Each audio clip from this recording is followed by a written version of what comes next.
Share updated CCNP Enterprise 300 to 710 SNCF Real Questions to practice real questions online. 1. What is a result of enabling Cisco FTD clustering? A. For the dynamic routing feature, if the master unit fails, the newly elected master unit maintains all existing connections. B. Integrated routing and bridging is supported on the master unit. C. Site-to-site VPN functionality is limited to the master unit, and all VPN connections are dropped if the master unit fails. D. All Firepower appliances can support Cisco FTD clustering. Answer: C. 2. An engineer plans to reconfigure an existing Cisco FTD from transparent mode to routed mode. Which additional action must be taken to maintain communication between Me2 network segments? A. Configure a NAT rule so MAT traffic between the segments is exempt from NAT. B. Update the IP addressing so that each segment is a unique IP subnet. C. Deploy inbound ACLs on each interface to allow traffic between the segments. D. Assign a unique VLAN ID for the interface in each segment. Answer: B. 3. An organization has a Cisco FTD that uses bridge groups to pass traffic from the inside interfaces to the outside interfaces.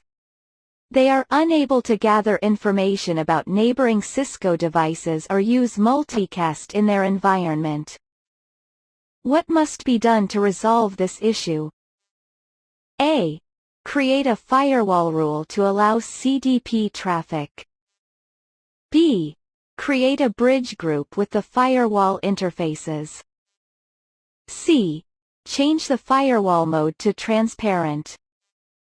D. Change the firewall mode to routed. Answer: C. 4. A network engineer implements a new Cisco Firepower device on the network to take advantage of its intrusion detection functionality. There is a requirement to analyze the traffic going across the device, alert on any malicious traffic, and appear as a bump in the wire. How should this be implemented? A. Specify the BVLIP address as the default gateway for connected devices. B. Enable routing on the Cisco Firepower. C. Add an IP address to the physical Cisco Firepower interfaces. D. Configure a bridge group in transparent mode. Answer: D. 5. An engineer is building a new access control policy using Cisco FMC. The policy must inspect a unique IPS policy as well as log rule matching. Which action must be taken to meet these requirements? A. Configure an IPS policy and enable per rule logging. B. Disable the default IPS policy and enable global logging. C. Configure an IPS policy and enable global logging. D. Disable the default IPS policy and enable per rule logging. Answer: C. 6. A network security engineer must replace a faulty Cisco FTD device in a high availability pair. Which action must be taken while replacing the faulty unit? A. Shut down the Cisco FMC before powering up the replacement unit. B. Ensure that the faulty Cisco FTD device remains registered to the Cisco FMC. C. Unregister the faulty Cisco FTD device from the Cisco FMC. D. Shut down the active Cisco FTD device before powering up the replacement unit. Answer: C. 7. In which two ways do access control policies operate on a Cisco Firepower system? Choose 2. A.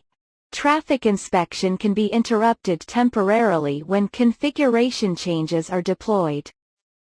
B. The system performs intrusion inspection followed by file inspection. C. They can block traffic based on security intelligence data. D. File policies use an associated variable set to perform intrusion prevention. E. The system performs a preliminary inspection on trusted traffic to validate that it matches the trusted parameters. Answer: A. C.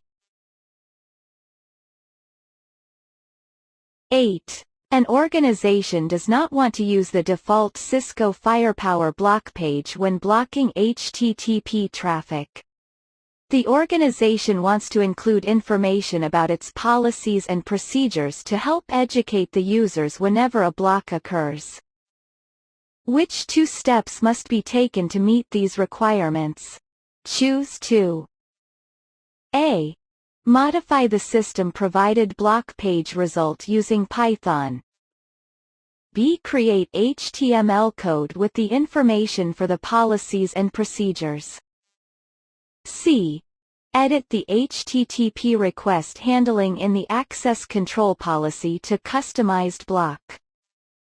D. Write CSS code with the information for the policies and procedures. E. Change the HTTP response in the access control policy to custom.